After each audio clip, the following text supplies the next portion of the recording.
Chez Ultra Cooker, on vient de tester le Philips Air Fryer série 5000 Dual Basket et dans cette vidéo, on va vous dire ce qu'on en pense honnêtement.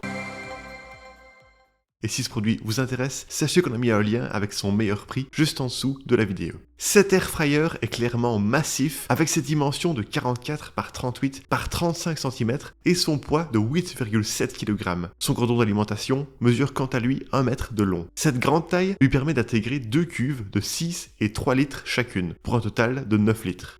La grande particularité de ce modèle est la présence d'un réservoir d'eau sur son dessus, lui permettant de fonctionner comme un cuiseur vapeur. Cette fonctionnalité est disponible uniquement dans la grande cuve. Le corps de l'appareil est conçu principalement de métal et de plastique. Aucun accessoire supplémentaire n'est fourni dans l'emballage. De base, il y a donc la grille allant dans le fond de la petite cuve et le panier pour la grande cuve. Ces deux éléments ont 4 caoutchoucs dans leur coin pour éviter d'abîmer le revêtement anti-adhésif des cuves. Comme c'est souvent le cas, les grilles de cuisson ont des trous un peu trop grands. De ce fait, lors de nos tests, quelques frites et carottes sont passées en dessous durant la cuisson. L'écran LED est très lumineux et bien lisible, mais nous avons trouvé qu'il manquait un peu de réactivité. Il indique le temps de cuisson, la température et le mode sélectionné. Il décompte le temps restant et indique s'il faut secouer les aliments ou si la cuisson est terminée. Il est aussi possible de sélectionner les zones indépendamment l'une de l'autre. Concernant le fonctionnement de cet air fryer, les deux résistances chauffantes sont présentes au-dessus de chaque cuve. Elles sont installées sous forme de spirale. Les poignées des cuves sont bien isolées et sécurisées puisqu'elles sont restées froides durant nos tests. Cependant, notre thermomètre a indiqué que l'avant du panier montait à une température de 58 degrés et que l'avant de l'air fryer au-dessus des paniers montait à 70 degrés. Sur le côté, nous avons relevé un maximum de 31 degrés sur le panier et 50 degrés sur le corps de l'appareil. Ces résultats sont moins bons qu'avec d'autres modèles que nous avons testés. Au niveau de l'entretien, les cuves et les grilles de cuisson peuvent être mises au lave-vaisselle. La grille est ressortie bien propre après un passage à 70 degrés, mais pas la cuve. Le grand panier peut être lavé via un nettoyage automatique. Pour activer cette fonction, il faut remplir le réservoir d'eau jusqu'à la ligne max et lancer le programme, qui dure 20 minutes en tout. Il y a d'abord 15 minutes de nettoyage à la vapeur, puis une manipulation de votre part est nécessaire pour vider l'eau restante et rincer d'éventuels résidus. Enfin, l'air fryer sèche la cuve avec le mode air chaud pendant 5 minutes. Lors de notre essai, la cuve et son panier étaient encore un peu sales après les 15 minutes de vapeur, et nous avons dû les frotter manuellement pour finir le travail. Bref, l'efficacité de cette auto-nettoyage n'est pas parfaite. Après plus de 10 heures d'utilisation de la fonction vapeur, un détartrage de 50 minutes vous sera demandé. Le reste de l'appareil se nettoie en le frottant avec un chiffon doux et humide, et les résistances peuvent être brossées si des résidus sont coincés dedans. Voilà pour le design et l'entretien. Passons maintenant aux fonctionnalités et aux performances. Le série 5000 de Philips propose les modes de cuisson à air chaud, à la vapeur et combinant l'air chaud et la vapeur. Ces deux derniers modes sont uniquement disponibles dans le grand panier. Avec l'air chaud, il y a 10 programmes préenregistrés. Encas surgelé à base de pommes de terre, steak, pommes de terre fraîches, vegan, pilon de poulet, poisson, légumes, pain, gâteau et réchauffage.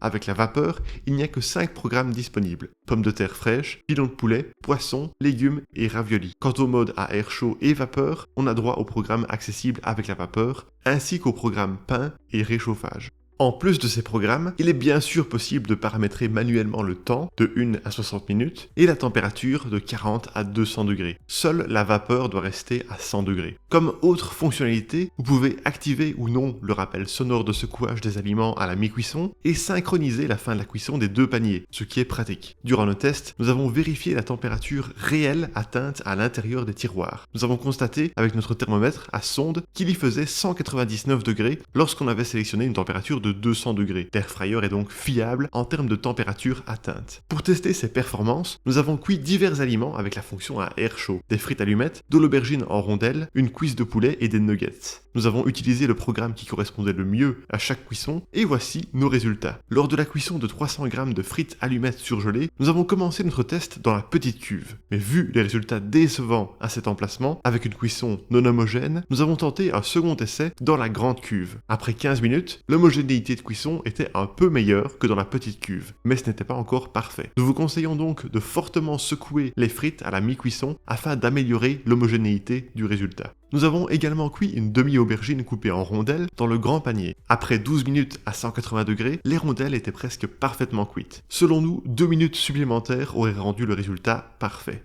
La cuisse de poulet surgelée de 300 grammes a été cuite dans la petite cuve. Après 20 minutes à 180 degrés, la cuisse n'était absolument pas cuite. Après 30 minutes, la chair était encore molle et après 35 minutes, nous avons trouvé qu'elle était visuellement cuite. La peau s'en détachait toute seule. Par contre, il aurait fallu 5 minutes de plus pour terminer parfaitement la cuisson à cœur. Lors de la cuisson de 12 nuggets surgelés, soit environ 250 grammes, nous avons utilisé le mode manuel sur 200 degrés. Après 12 minutes, nous avons trouvé que les nuggets étaient encore un peu pâles par endroits. Après 3 minutes supplémentaires, ils ont été bien dorés et le poulet était bien cuit. Nous avons même poussé jusqu'à 20 minutes et dans ce cas, la peau est devenue beaucoup plus croustillante, mais le poulet nous a semblé un peu trop sec. Nous avons également testé la cuisson à la vapeur, donc à 100 degrés, en cuisant des carottes surgelées en rondelles et des pommes de terre fraîches. Nous avons trouvé le temps de cuisson à la vapeur des carottes surgelées un peu trop long. Par contre, pour ce qui est des pommes de terre fraîches en morceaux, il n'y a rien à redire. Nous avons obtenu d'aussi bons résultats qu'avec un cuiseur vapeur électrique en 20 minutes. Et voilà pour les performances de cuisson. Maintenant, terminons ce test en évaluant l'odeur et le bruit. Au déballage de l'appareil, nous avons malheureusement senti une forte odeur de neuf. Nous l'avons donc laissé s'aérer pendant plus de 12 heures dans une pièce. Et malgré ça, durant les premières utilisations, nous avons encore un peu senti cette odeur. Lors de la cuisson, nous avons relevé les particules polluantes émises dans l'air. Pour ça, nous avons placé un capteur de qualité de l'air à 1 mètre de l'appareil. Nous avons noté les quantités de PM2.5 et de TVOC avant et après 10 minutes de cuisson.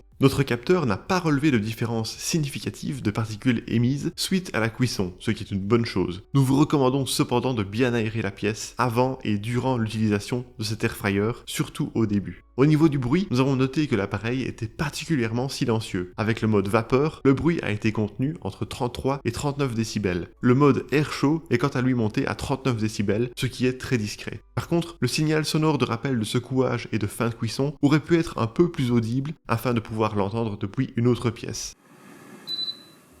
Et voilà pour nos résultats de test. Alors pour résumer le tout, les points positifs du Philips Airfryer série 5000 Dual Basket sont sa vaste capacité de 9 litres répartie en 2 compartiments, son mode de cuisson à la vapeur utile et fonctionnel, ses nombreux programmes préenregistrés disponibles, son signal sonore pour secouer les aliments à la mi-cuisson, et le fait que la cuve et les grilles vont au lave-vaisselle. Quant au point négatif, son format volumineux et lourd, sa cuisson de frites qui n'est pas bien homogène, son odeur désagréable au déballage et pendant les premières utilisations, et le corps de l'appareil qui chauffe assez fort.